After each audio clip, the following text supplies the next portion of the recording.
Hello and welcome to the PTW podcast here on YouTube. And we are going to be going live on Instagram as well. There we are. We are live on Instagram as well. That's fun. First time ever doing that. Okay, well, welcome. We are doing a simultaneous broadcast here on YouTube and on Instagram week 16. It only took us 4 months to do it, but we got it. Here we go. Technology, baby. We could have done it this whole time, but whatever. We're figuring this stuff out, ladies and gentlemen. It is what it is. We do this on our off time, okay? So cut us some slack. Welcome to week 16 of the NFL of the PTW podcast. My name is Amir, lowly Miami Dolphins fan. This with me is Tossie, the football Greek, lowly San Francisco 49ers fan. And yes, folks, don't get it twisted. This week, our respective teams are playing each other. The Miami Dolphins are hosting the San Francisco 49ers in a game that doesn't mean anything.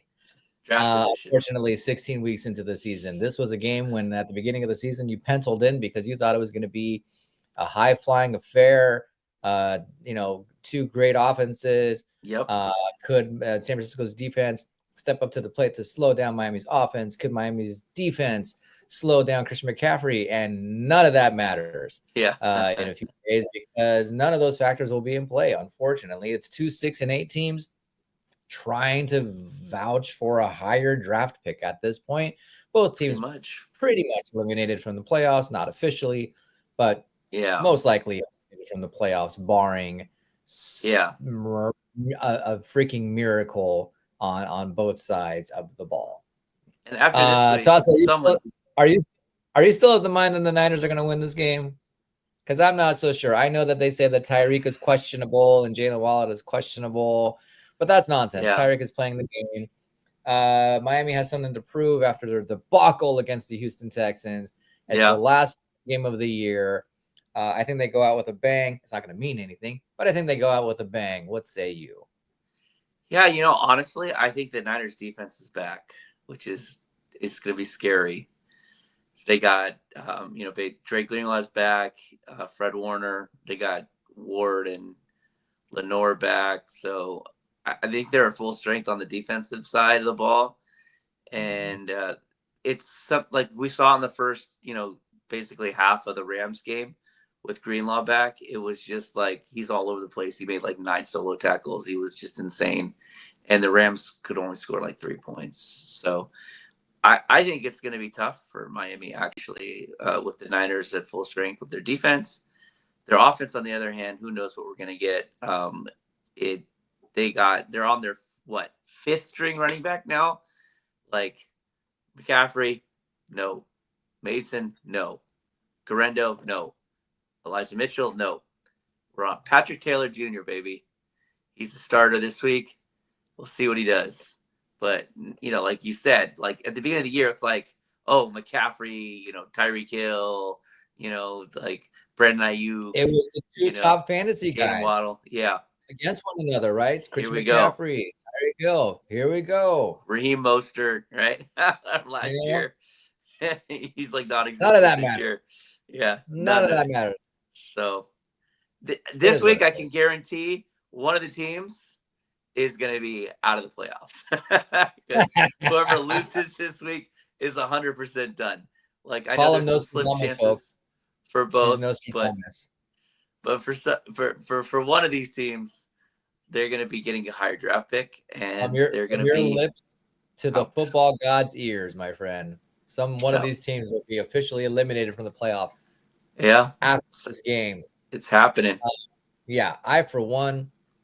We'll talk about the rest of the NFL in a second. I, for one, I am counting down the days where the end of the season is upon us. The end of the regular season is upon us. And I sign into Bleacher Report, and I see that Mike McDaniel and Chris Greer have been relieved of their duties as head coach and general manager, respectively, of the Miami Dolphins. Because this ain't it. If I was an owner of the NFL team, this is not it. I would try to find a trade partner for Tyreek. I would. You're stuck with Tua, so it is what it is. Build an O-line, shore up the defense, and again, I'm gonna say it until I'm blue in the face. This is or can be the most attractive head coaching position available on the market if they let go of McDaniel this year. Because next year, if the Niners stink the bed, Shanahan, in my opinion, is out, and that becomes the most attractive head coaching job in the NFL because you don't have to deal with the Buffalo Bills twice a year. Yeah. It's an easier division. And it is. The Miami division, granted, you have the Bills on one side, but you've got the absolute shit show that is the New York Jets on the other side. Tossie, are the New York Jets truly cursed? Because the story came out a few days ago, if not yesterday or maybe even today. Yeah.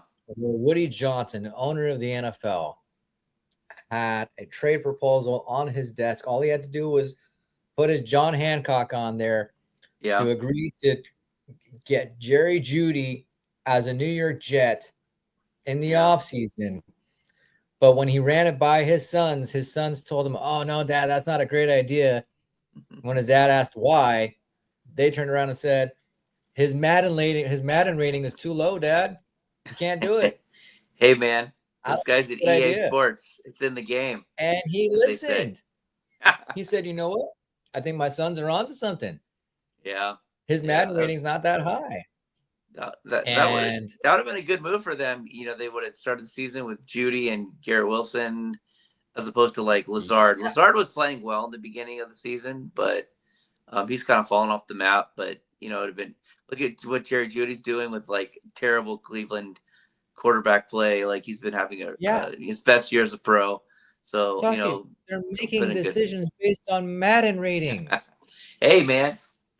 They're making decisions. They know a lot of EA Sports, bro. For Devontae Adams when they have, like, in the midst of a losing streak, that they finally got over after last week's win against the Jaguars. But like, tough competition. Who makes these decisions? Well, honestly, clearly, it's not the GM. Nope. Of the team. It's the owner, and the owner is just kind of lost. He's just, I'm going to talk to my kids and see, what they're doing and what they're thinking. And that's how I'm going to base my, like, that's what I do. Like, if I have like a tough fantasy football decision, I'm like going back and forth. I'm like, it's a coin flip. I'm like, hey, Soti, what do you think? Should I play this for this? He has no idea, right? I just want to see what he's going to say. And it's like, this is what this guy's doing as in an actual NFL GM, like making decisions for his team. That's what he's doing right now. It's ridiculous. It's unbelievable. It's really bad. And honestly, it's why the Jets stink, because they have like stupidity at the top all the way down. So that's what happens when you have that. And then you got like a quarterback who's like high on drugs all the time. He's like probably doesn't even know what dimension he's in at this point. Like I've been looking at all these things. Like Aaron Rodgers is just like so lost. This guy, he probably doesn't even know. He probably thinks he's on Mars playing with Elon Musk and some rockets. And who knows? Who knows what this guy is thinking? Like, oh boy, reality is not part of what he's part of at this point. He just kind of out there. Hey, he had a 300-yard game against the Dolphins, man. He did. Was prime Aaron Rodgers form, 300-yard game against the Miami Dolphins. Of course, against the Miami Dolphins. He'll play them one more time, raking up another 300-plus yard passing game. Maybe we'll win to close out this miserable season that the Dolphins have had.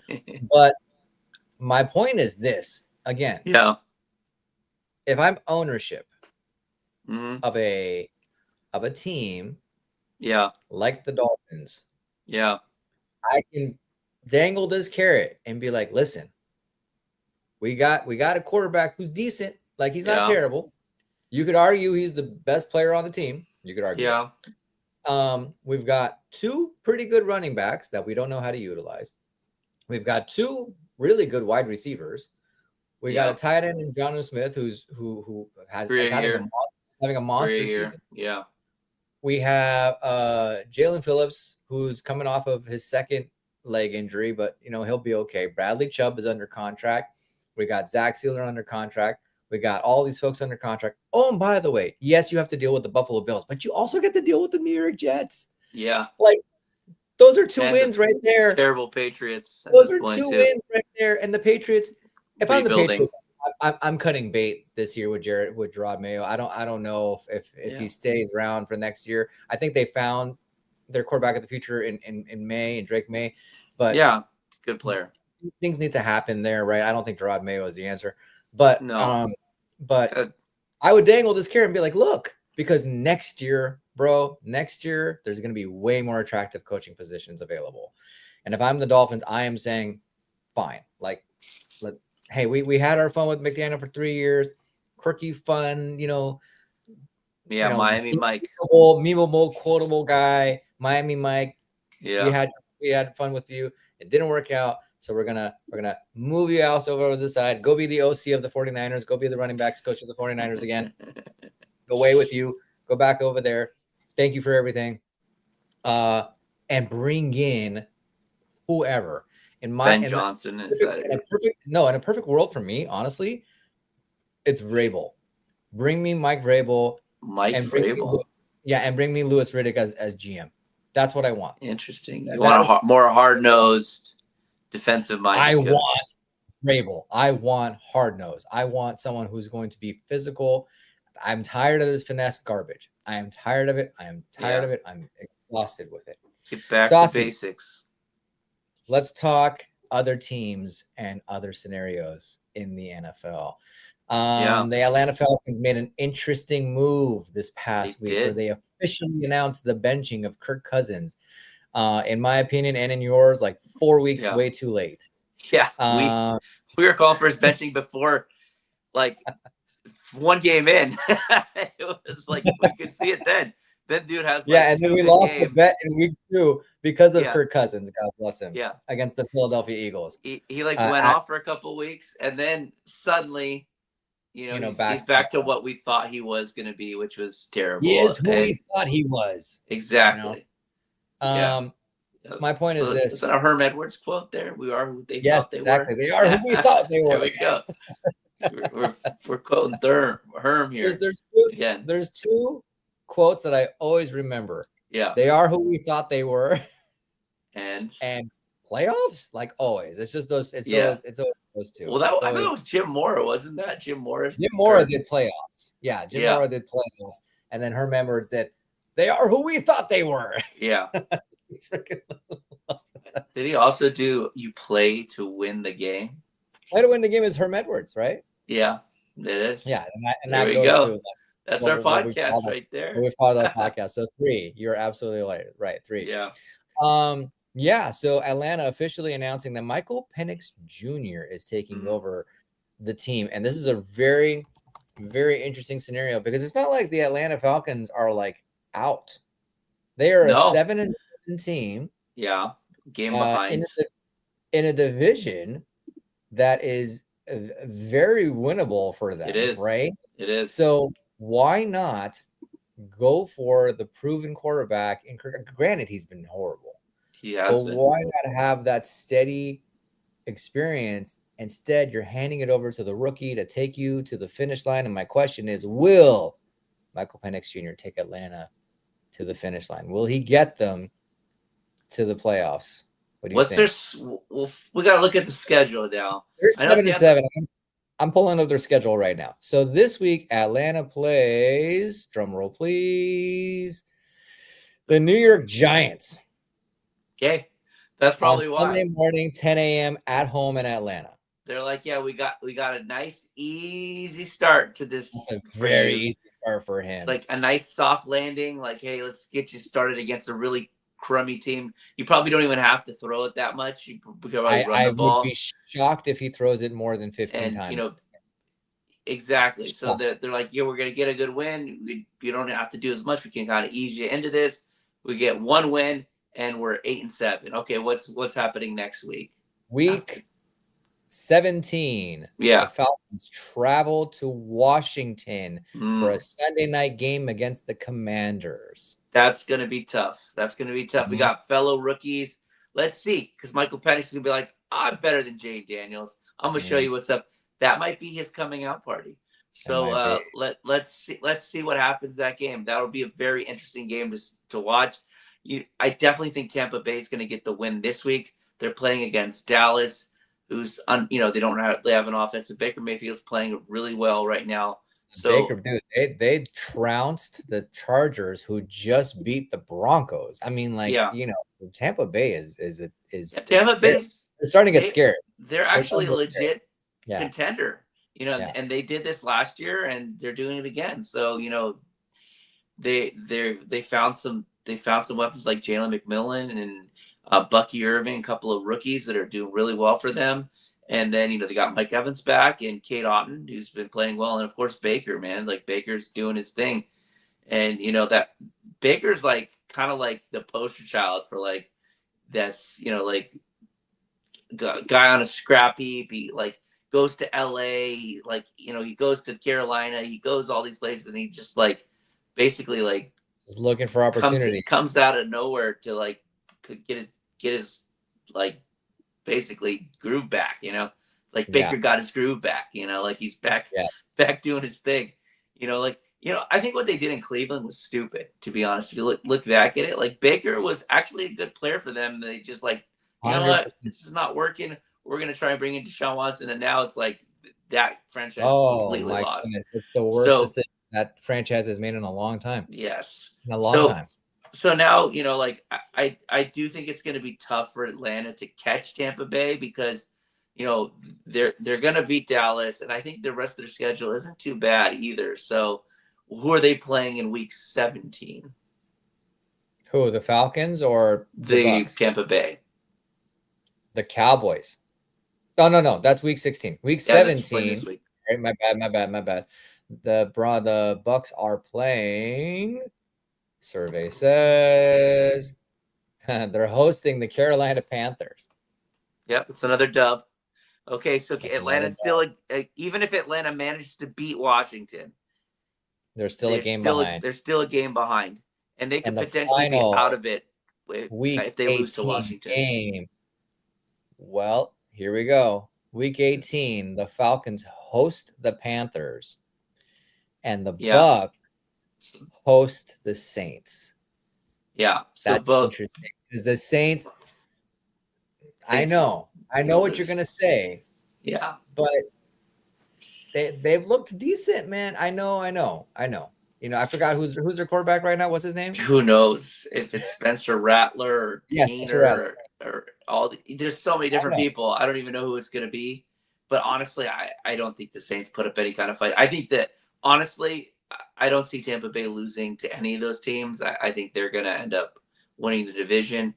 So I think Atlanta thought this way, like, hey, we're probably not going to catch them.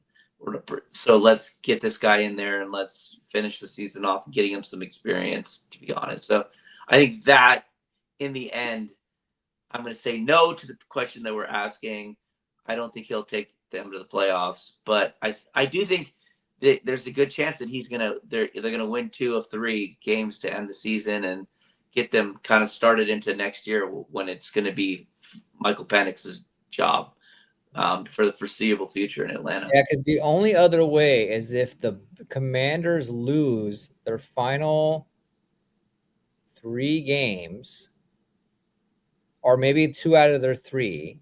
Yeah, 2 out of 3. And the Falcons win, and they own the tiebreaker, but they have to beat the Commanders. Because they beat the Commanders. Yeah, that's the only way.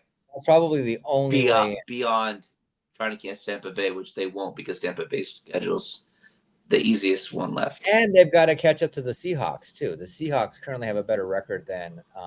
That's true, but the Seahawks are going to lose. The Seahawks are going to lose. Probably, I don't see the Seahawks winning another game. Like if you look at this, that's for our audio audience, podcast audience, we're looking at the playoff charts right now. For the wild card, well, right now the Bucks are locking in the 3 because they have an 8-6. They're the first. Rams also have 8-6. So we're looking at these 2 right here for wild card right now, right? Vikings are guaranteed in the playoffs. They have clinched. So regardless, they're in the playoffs. So we're going to ignore the Vikings here. But the Packers and the Commanders, there's really only 2 wild card spots left. And for those 2 wild card spots, the Falcons are not even number 8. They're number 9. They're Yeah. behind the Seahawks at 8-6. Yeah. Cardinals are on their tail also, and then they're behind the Commanders at 9-5 and the Packers at 10-4. So they're going to have to win out. The Falcons, I feel like they're going to have to win out. So, but that Bucks game is hard, right? So Giants probably a win. Yeah, the Panthers Washington. probably a win. Yeah. It's Washington. that game. It's that. Yeah. Oh no, sorry. Washington. Yeah. Washington. Wait, so they're not playing the Bucks? Hold on. No, they're not. I think they're playing they're Washington Commanders, Week 17. That's right. Jane Daniels versus Michael Penix. That's right. That's what we just talked about. So okay, not the Bucks. The Commanders game. That Commanders game is going to be difficult for them. Yeah. Well, honestly, if by some reason the Commanders lose this week, and the Atlanta wins, and then they're only they'll be, I think, tied with them going into that game. Yep. We'll see. So I guess right now the answer is no. There is some intrigue there. There is some intrigue, but there's intrigue. But we right now I think you and I are both saying no. Like, this is more of a get your feet wet and get ready for next year. Yeah. Scenario. Get him some play. Get him some PT exactly before next year, so he at least can lean on some experience going into the new year. Yeah, maybe even some momentum if they do win a couple games. Atlanta's not going to let go of Kirk Cousins quite yet. They're not going to let go of him next year either, because I think he'd be such a casualty. So he'll be on most likely as their backup, probably the highest paid backup in the NFL. But he'll be there. Very true. Backup. And then in year 3, I think they'll officially cut bait. Okay. Well, we know who's not winning MVP, and that's Kirk Cousins. But the magic question is, who is winning MVP? And look, man, I mean, I know we've been saying Saquon this entire year. I think personally, and tell me what you think, I think Josh Allen is running away with this, not only because he's playing out of his mind, but also because, and I mean this in the nicest way, Eagles fans, but the organization that he plays for is a little bit more buttoned up than the organization that Saquon's playing for right now. There's so much drama with the Eagles, whether it's Nick Sirianni getting in fights with other coaches, or Jalen Hurts getting in a fight with AJ Brown, or whatever. Getting snitched on by their linebacker, like there's so much nonsense that's taking up the headlines, that's taking away from the fact that this team has been undefeated since September, that I don't think you give it to Saquon. I think Josh Allen, the Buffalo Bills right now are, and I hate to say this as a Dolphins fan, but they are a very Class A organization at the moment. They're killing it. They've proven that they can do more with less. They lost so many pieces in the offseason, and it didn't matter one bit. Superman is literally their quarterback, and so I think it's his to lose. What do you think? I'm with you on the Saquon. I think Saquon's more likely to win Offensive Player of the Year. It seems like MVP has become a quarterback award. I don't know if we're going to see another, position player besides quarterback get the MVP. So I think Saquon is a lock for the Offensive Player of the Year. Same as McCaffrey was last year, like very similar seasons. Like, there you go. Like, to me, that's what it's going to be. And then, if you look at the quarterbacks that are in contention, you got Josh Allen, you got Lamar Jackson, you got Jared Goff. I would say is the third guy because of how well the Lions have played and how well he's played. Actually, with his, just like completion rate is just off. Is insane this year. He's playing really well. He had another huge game against the Bills, even though they lost. But if it wasn't for some bonehead decisions by Dan Campbell, maybe they win that game. And then,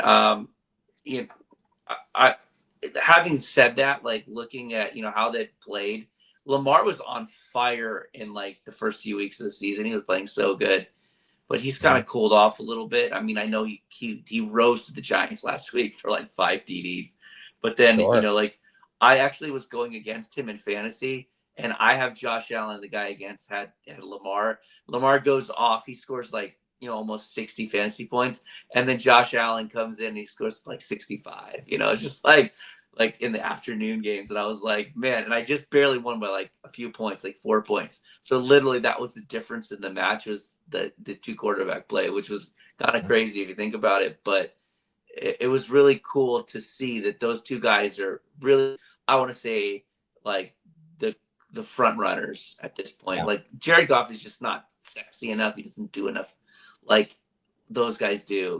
Like as far as running the ball, like the dual threat, like just kind yeah, of like being the team.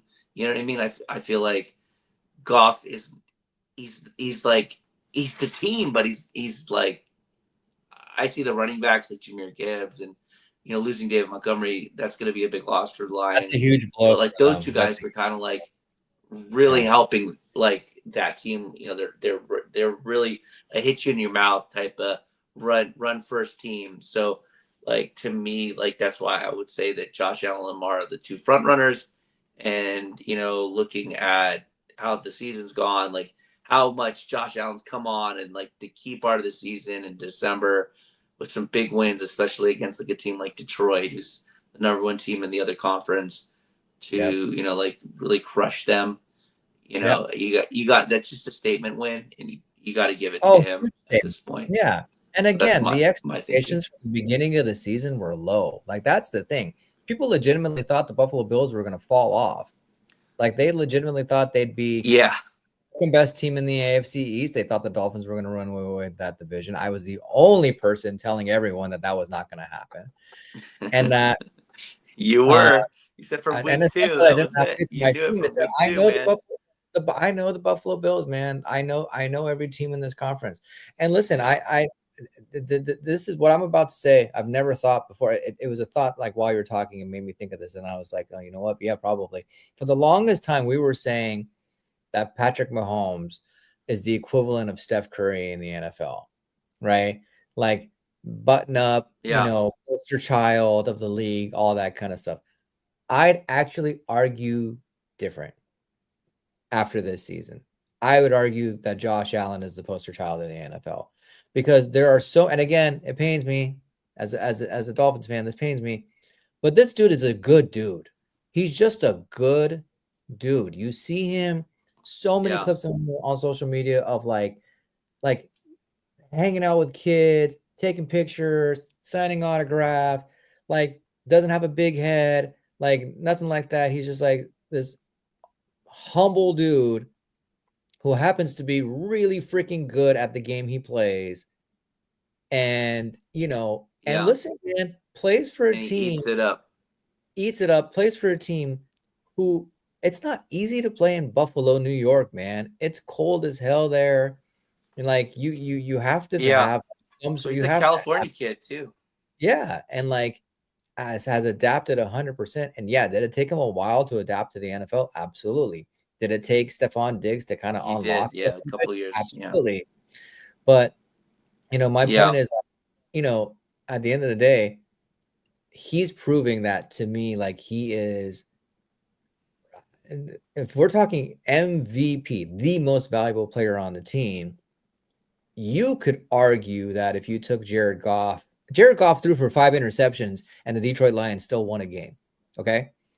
So I wouldn't Exactly. call that the most valuable player of the game. I would say that they won that game in No. spite of him, right? Josh Allen Yeah. throws 5 Very, interceptions, very the Buffalo true. Bills are not winning a game.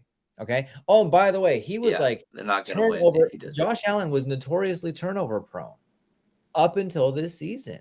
Yeah. He cleaned that part of his game, right? So Yeah.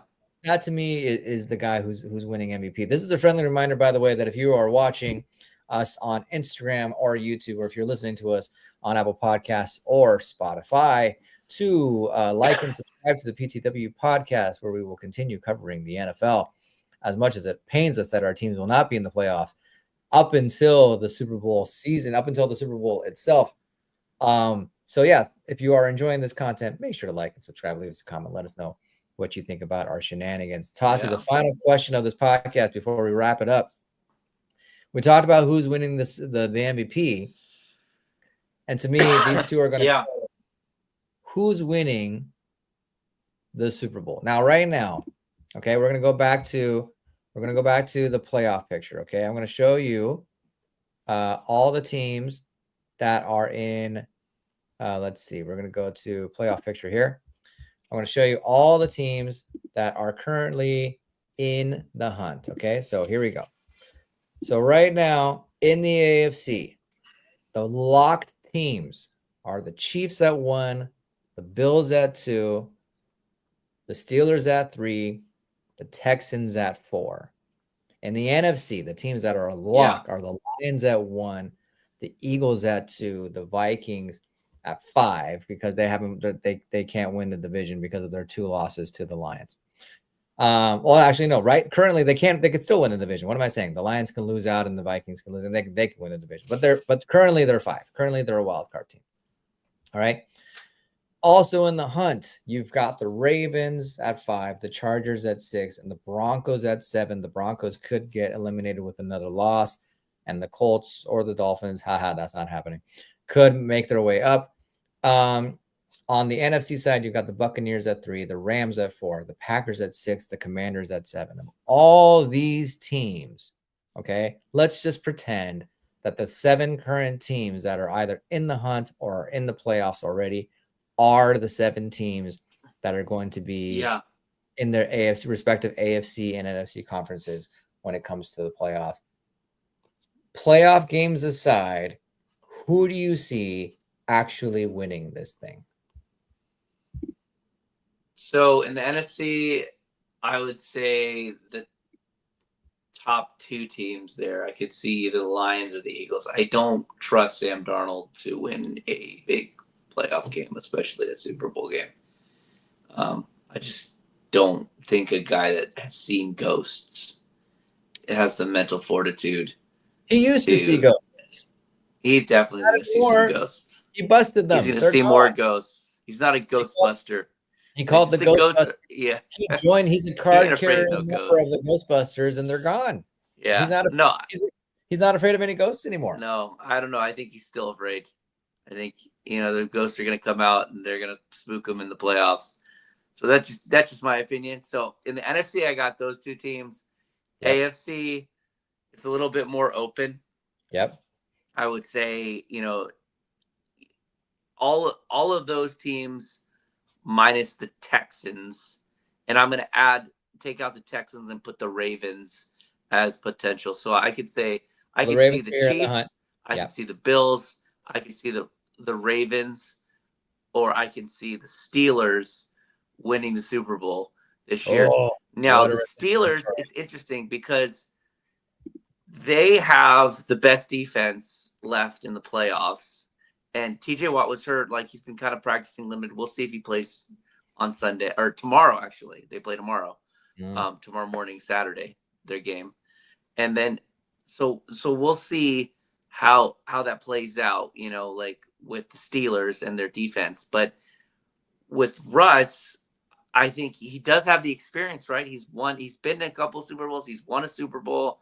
Mm-hmm. He's got the experience. So I don't think he would be jittery or nervous. I think, he's always been kind of a big time player when it comes to those big games, and he's a veteran. Mm-hmm. So I could see him still being able to kind of do enough to help his team win the Super Bowl. So, I would definitely put them in it as well. But who do I think out of all those, let's say 6 teams that I think are possibilities, I would say who's winning the Super Bowl this year. And I think this is just Buffalo's year, man. They're finally going to do it. They're going to, round the wagons. So. Josh Allen is finally going to take that next step. He looks like he's already kind of in that midst.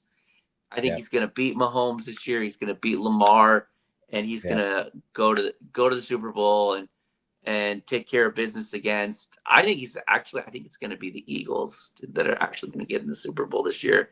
So it's going to be Eagles, Bills, Bills win the Yeah. Super Bowl. That's my Yeah, I'm with you. my take, my end, I guess, end of season take. So The only thing that I would push back on this, and not against you, against my thoughts of the Bills winning, is exactly what you said about the Steelers. yeah, It's that Buffalo has shown, and Detroit has shown, and most teams in the NFL have shown that defensively they can't stop anyone. And and I think that's going to nobody. be Achilles Baltimore, heel. That's going to be an yeah, Achilles heel for these teams, man. I think Pittsburgh will be yeah, able to play good defense. Obviously, they've been playing good defense the entire year.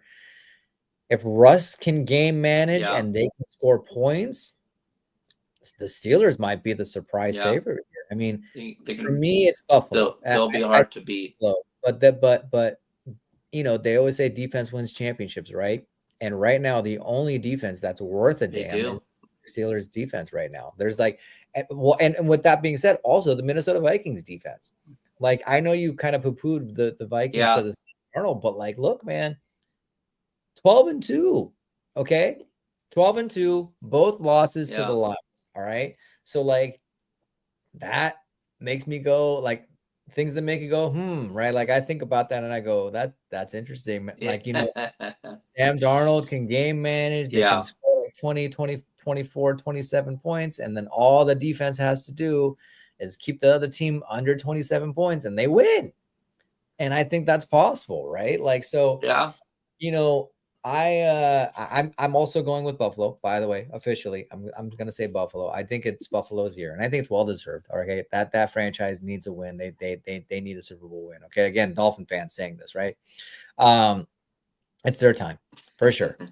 Josh Allen is absolutely the real deal. I wish he was my quarterback, but at the end of the day, they are a franchise that, again, I'm very big on. We at the very beginning of this PTW podcast, and we're gonna end that episode pretty soon. At the beginning of this podcast, I poo-pooed on the Jets because I wasn't really buying into the whole hype with Aaron Rodgers coming back, not because of Aaron Rodgers, but because of the franchise. I don't trust the franchise of the Jets. The Bills are a franchise that have shown, Yeah, at least over the last decade and a half, that they are a legitimate franchise. They are a well-run franchise. I mean, this was a franchise that at one point was having home games in Toronto. Okay, the Buffalo was struggling for a yeah, while, and ownership got their act together. They made the right hire with Sean McDermott as their head coach. What a freaking hire! And from there, it's just kind of ballooned, and they traded up to get Josh Allen, and all of these things have all worked out. They got Stephon Diggs, and the trajectory has just been nothing but positive. So in my opinion, the Bills are winning the Super Bowl as well. This upcoming Super Bowl. So you heard it here, folks. Here first, when they host the Lombardi Trophy in February, you know who's the first ones Bills who Mafia, baby. you know who's the first ones who told you. Ladies and gentlemen, that is our episode PTW. here We told you. podcast. Thank you so much for joining us on Instagram or on YouTube, wherever you joined us, and listening to us on Apple Podcasts and Spotify. Friendly reminder to like and subscribe to the PTW podcast. Until next time, my name is Amir. This is Kazi. We'll see you all later. Take care.